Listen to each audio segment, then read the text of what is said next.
That was water, by the way. Yeah, welcome back. Welcome back. How's it going? That was not beer. Oh, well, that one wasn't beer. That was. Alrighty then. So, you haven't seen Beauty and the Beast from 1991 before? No. Okay. This is during the... I'm too old for Disney movies. You know, how many times did you see Aladdin? A lot. When did Aladdin come out in relation to Beauty and the Beast? After. Okay. So, it turns out you weren't too old for Disney movies. There was a boy involved. For Aladdin? Yes. Okay. My first date with said boy. Okay. Wait, when did Look Who's Talking come out? Long before then. Okay. It was my first date with my high school boyfriend. Okay. Yeah. So, how much of this movie were you aware of or known about? I knew Jerry Orbach did a voice for it. Mm-hmm. I knew there was that be our guest, and let Disney do the rest, which apparently is not the words. Not in this movie, they weren't. And, I mean, I guess I knew the basics. Mm-hmm. Kidnapping... Okay. Well, not so much kidnapping as held against your will. Right. False imprisonment. Yeah, that sort of stuff. Stockholm Syndrome. Now, as a Disney movie... Mm-hmm. As a Disney animated movie, this has quickly dropped to my least favorite. Okay. It is the least sing-alongable. Okay. The least sing-alongs. The least sing-alongable. Fewest... Yes, least sing-alongable. Because... Fewest sing-alongs. No, and it's not fewest sing-alongs. It's the songs that they have are not... It's more operatic. Yeah. Than individual numbers. Okay. Where the other movies have isolated songs. Right. And they might be duets, but it's not. And they're moving the story huge along. Numbers. But like A Whole New World. Yeah. That kind of moves. It's a song that takes place on a date. Right. It moves the story along, but it's an isolated thing. Mm-hmm. Whereas, like, all of Gaston's songs are long pieces. Mm-hmm. So, yeah, there's that. Well, like, one of the things that I noticed, because it's probably been 20 years since I've seen this. Right. Was how similar the opening number is to, song's called Quiet Mountain Town from the South Park Bigger, Longer, and Uncut movie. I'm pretty sure this was first. Yeah. I'm like, oh wow, man, they stole a lot from Beauty and the Beast. There are... The whole opening number was... Yeah. Yeah. There are some songs that... I don't know if it's obvious it's the same composer and that's why they sound alike. Yeah. Well, yeah, Disney was working... They had people for that. Right, but there's a lot of the songs in this, I think, could be confused with Aladdin songs. Yeah, I can see that. If you were to take the words out. Mm-hmm. Yeah. Another reason why it hit rock bottom. Like, I like Snow White more than this. And that's another... Wow. I don't Stockholm Syndrome. I don't think I've actually seen Snow White. I saw Snow White in the theaters. At least not... Not when it was originally released, because I am not that old. Yeah, that was... Real Education just did that one recently. I think they said it was released in, like, 1937? Maybe 39? They released it... Well, it must have been 37. Because you saw it in 97 or 87 or something? I saw it in 87 with my grandparents. 50th anniversary, yeah. Yeah. That makes sense. Yeah. Okay. That timeline checks out. Yeah. So. But, if you're going to compare Stockholm to Stockholm. Real to real? Yeah. Okay. Apples to apples. I mean, okay, let's just focus in on Belle for a hot second here. The independent lady? Yeah, I mean, she's an independent woman living in a time where independent women weren't a thing. Right. And your options are Gaston, who is a giant prick.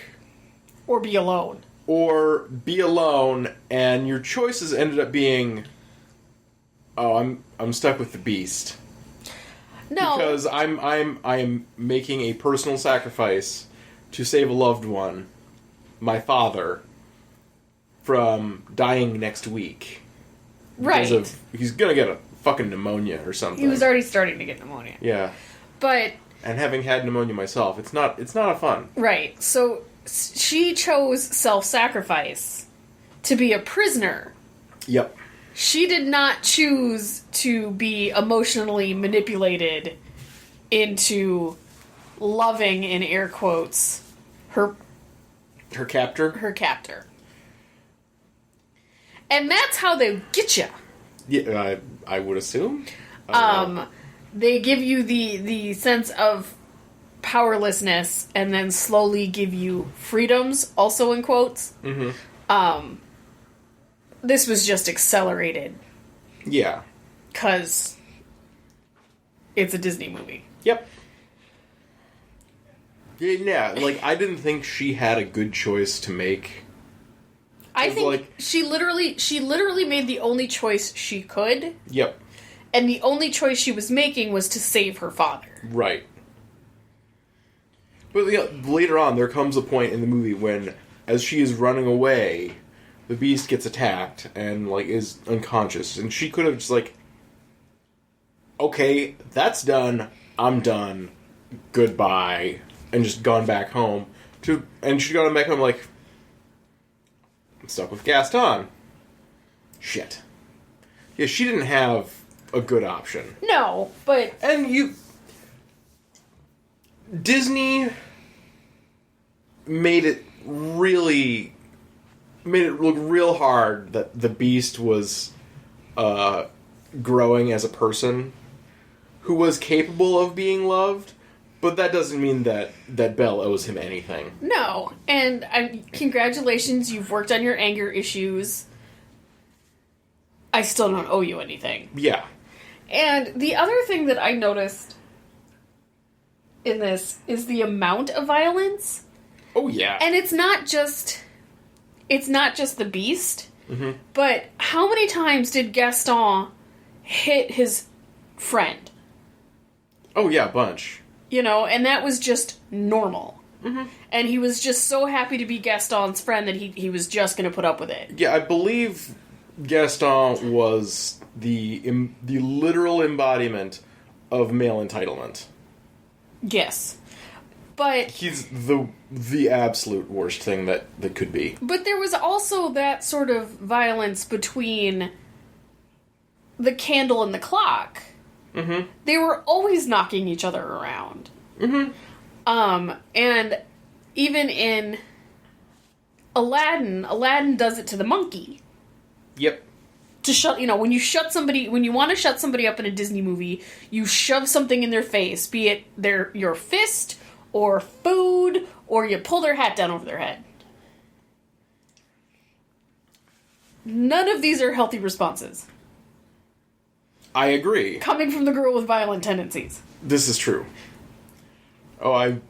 There are some times in my life where oh God, I was definitely the Beast. Oof. Or Gaston. More the Beast. Yeah. It's easier to identify with the Beast because he has an arc.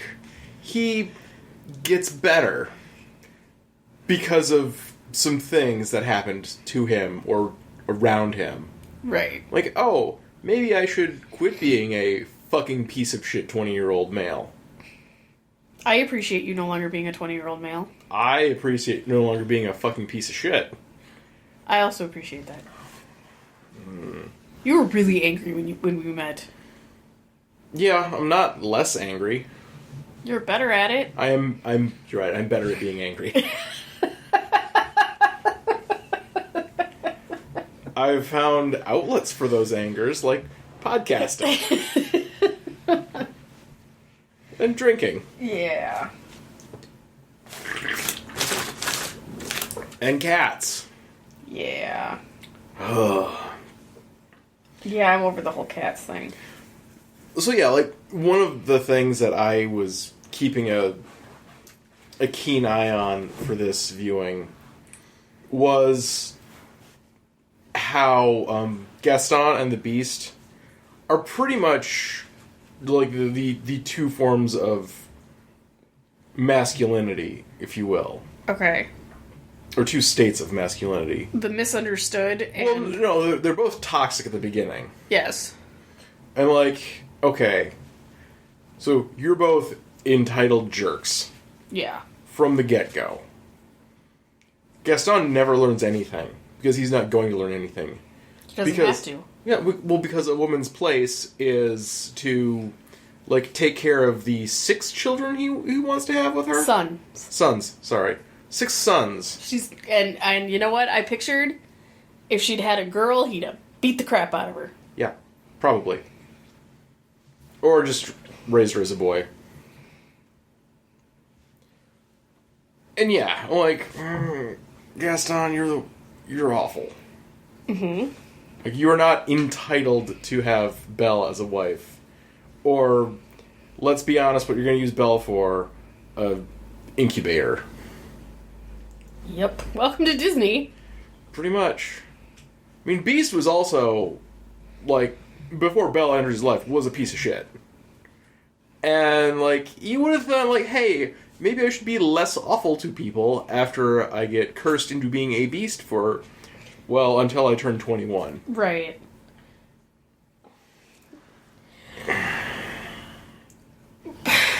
I don't know. And there's the whole...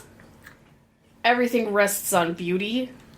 Mm-hmm. And I get it. The name of the movie is Beauty and the Beast. Well, yeah, it goes all the way back to the story title. I think it's La Belle et Bête. Okay. Or La Bête et Belle. But Disney has a habit of making beauty the reason for women to exist. I would agree with you on that. And I find that harder and harder to watch. I think in this one, though, like, Belle was not the most classically beautiful of the characters they had. Because, you know, she was a, you know... No, the Enchantress was supposed to be the epitome. Yeah. Well, we never saw not live, but we never saw her active. Right. We just saw, like, the stained glass versions. Right. You know, and we had her, who was like some, you know, blonde-haired, blue-eyed, and the 3 bar wenches, who I think in the, on IMDb are credited as, like, bimbettes, are blonde-haired, blue-eyed, tits akimbo. Yeah. And, like, here's Belle, who's this modestly dressed and she keeps her hair back. this shy little nerdy girl who just reads books. Only odd people read books. Yeah. Right, anyway. So, like, she wasn't the classical beauty that I think a lot of us were She's not forced down our throats, but she's still, like, yeah, she's pretty good looking. Yeah, she's not Ariel, she's not what's her Jasmine. name? Jasmine from Aladdin. Yeah. But, you know, it's like, you're not a little lumpy or, like, have cellulite thighs. Like, you're... Yeah, it's still problematic. But it's a different kind of problematic now. Neighbors are home. Yeah, they are. Wub, wub, wub, wub, wub, wub. Yeah. So, yeah, I'm perfectly good never seeing this movie again. I didn't hate it. No. Okay. So, next question. Mm-hmm. Did you think they needed to remake it? Fuck no! Okay, so here's the thing. So let's talk about Disney's live-action remake, which I don't neither understand. of us have seen. No, nor do I intend to. Right. And, I sort of thought about it, even the bad reviews, but after watching this movie, nope. Because somehow I don't think they're going to overcome the Stockholm Syndrome problem. But I think it really depends on how much input Emma Watson has on the script or the filmmaking process. right. But I guess, I don't know. My biggest problem with the remake of this is the fact... It's just a straight cash grab? No. This one was originally done in 91. Mm-hmm. It's not that old. Yeah. Which I think cheapens it. Mm-hmm. Because, it makes it disingenuous. Well, yeah, it's 25 years. We've seen remakes on a much quicker scale. Yes. But one of the articles I read was like, with Maleficent, it was a different take on the same story. Mm-hmm. Or a different angle on the same story. It's Maleficent? I don't know. The name of the movie? Yeah. Okay. The one with Angelina Jolie. Okay, because I always read that as Maleficent. No. Which is a different word. Yes, it is. And it's, it's seen from a different angle. So I thought that was a neat sort of thing on it. But then Kristen Stewart did that one. Oh, Snow White and the Huntsman? Yeah. And then didn't come back for the sequel? Yeah, well, things happened. The Huntsman? Why do I give a shit about this guy? The life kind of blew up for that one. Right. So those sort of things, because it's, I don't know, separated from, like, the actual Disney telling, mm-hmm. where this is a carbon copy with some updates in air quotes. Yeah. Well, I think they probably got the ball rolling on that mess. Right after Cinderella. Well, did they remake Cinderella? Yeah, they did. Was that the TV version or something? I don't know. No, I don't know, I read an article. See, I thought it was going to be the after Alice in Wonderland, directed by Tim fucking Burton. If you don't need to remake a Disney movie, it's Alice in Wonderland's pretty high on my list. And if you don't need a director to remake a Disney movie, it's Tim Burton. Yeah. Not okay. Which means, great, here's Johnny Depp in a half-assed performance, and why is Helena Bonham Carter? Well, and it's the same way with Willy Wonka. I have a really... It was also Tim Burton. I have issues with remakes as a general rule. Mm-hmm. I don't see the point. Well... I see we want to introduce. We want to introduce a whole new generation. Then show them the original. Yeah. It's like, but the original's got problems. Like, okay, then no, it doesn't have problems. It has conversations you can have with them. Yeah. And like, we'll just remake it without the no, you won't. It won't be. And with this movie, it will, in very few instances, be better. There are so many moving parts to this movie with all of the side characters mm-hmm. that are furniture. Yep. That I'm picturing in my head that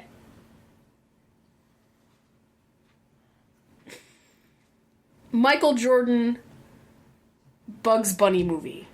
Space Jam. That. I think they're remaking that. Oh, fuck. But that's what I'm like, that is what I am picturing mm-hmm. as far as the animated furniture. Okay. In the remake. I'm sure it's CGI and it's all sorts of fancy, but that is not what I know. You're hoping, it would be better off if they'd just gone like Roger Rabbit. Yes. Which, I still haven't seen Roger Rabbit. I've seen Space Jam.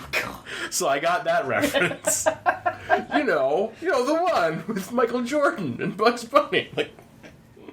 Yeah. You're not talking about Roger Rabbit? Because that's where everyone else in the world would go to. I knew you hadn't seen it, so Maybe Cool World? That's one that people have seen, not me. Nor have I. Okay. It's got Luke Perry, I think. I thought it was Brad Pitt. What am I thinking of? No clue. Wait, which one was Monkey Bone? I don't know. Okay, so don't mix live action and traditional animation. That's what you're saying? Right. And that's, but I'm also not willing to spend money to find out that I'm wrong. No, that's legit. Yeah. Because, finding out you're wrong is one thing, but, paying money and just saying, shit. This movie does not pass the Bechdel. No, it doesn't. She doesn't talk to a single female piece of furniture about not the Beast. She kind of talks to the Bureau about what to wear to dinner with the Beast, but that's... I don't think the Bureau actually had a name. At least one that I could Her find name out. is the Bureau. Yeah. Or maybe it was credenza. And that's not a credenza. That's an armoire. Okay, thank you. The word you're looking for is armoire. The big fucking giant dresser thing. Right. Yeah, it's armoire. Whatever you say it is. The one in the bedroom is the armoire. The one holding up the television is the credenza. Okay, which one in the bedroom is the armoire? The big tall one that the cats knock all that shit off of. Okay, what's the thing next to it? The baby dresser? Yeah. What's that's name? Dresser? Comma baby? I don't think it is. I think you're making that up. No, it's the baby dresser. What's this thing we're sitting on now? The Davenport? We had this conversation last week. Damn it. Also known as the couch. Okay, what's that over there? What's that piece of grass between the sidewalk and the street? Boulevard. What do you call it? Grass. Well, it's a boulevard. There's names for all sorts of things. Yep. Just don't. And if they all came to life, their names would stay the same. There'd just be so many credenzas. Like Lumiere. Like, well, why the fuck is his name Light? That's not a person's name. But then he became a person. Well, his name was Lumiere when he was a person. Why do you think he got turned into a candle? I don't know, because he was so bright. Like Cogsworth as a clock? Okay, now I suppose that makes sense if that's what you're going to get turned into. But maybe for a hot second, guys, stop acting like the piece of furniture that you get turned into. Or that you will be turned into. They had time to practice. So does that mean that the bureau or armoire was, like, chesty? Was that how she acted? She was probably the lady in charge of dressing the lady of the manor. The wardrobe? The lady who laced in the lady of the manor into There were no ladies corsets. in that manor. No. I mean, you had He had no parents. Mrs. Potts was He had no parents. a kettle. He had no parents. That's true. He was just... The armoire would have... Okay, so one of the other things that kind of stuck with me was... So this kid in a castle gets cursed. And everyone fucking forgets, oh yeah, there's a big fucking castle, like, 3-hour horse ride away? What's going on? We haven't heard anything from him in a while. It was not a small parcel of land that thing was on. How many years was it? 10 years? 10 years. 10 years when people started coming back. They weren't the lords of the Like, do you area. just stop and... Well, they were. They would have been the lords of the land. Nah. There's some manner of aristocracy. Presumably there was a king and not any sense of democratized or republican government. Well, obviously his parents died and he became a recluse. I mean, I get that, but still. So that's the answer to your question. Your subjects still owe you a tithe or property taxes or some shit. Like that, there was no reason for an estate that large to disappear from people's memories. It didn't disappear, they just didn't care. Oh, they stopped asking for it, we're not gonna knock on the door. What about, like, neighboring lords and ladies? Dukes and earls? Duchesses? Dude's and... parents died, now he's a recluse. What's the female for earl? Edwina? I don't know. Yeah. It was, like, what even the fuck? You thought way too much about this movie. Yeah, I did. I spent a lot of time thinking about this movie. I wanted to watch this after reading some pretty scathing reviews of the live action. No, I'm down. I'm like, I haven't. It's been a while since I've seen it. Let's like I remember like, oh yeah, Stockholm Syndrome, and it's a thing. Not holding up. Ooh, it was a little better than I thought it was going to be, but I thought it was going to be steaming hot garbage. It was just regular garbage. Just regular garbage. Well, not much for diversity, no. But it's at the bottom of my list on Disney movies. Okay. Better than Fox and the Hound? I like the Fox and the Hound. Oh. What am I thinking of? Frack if I know. Right.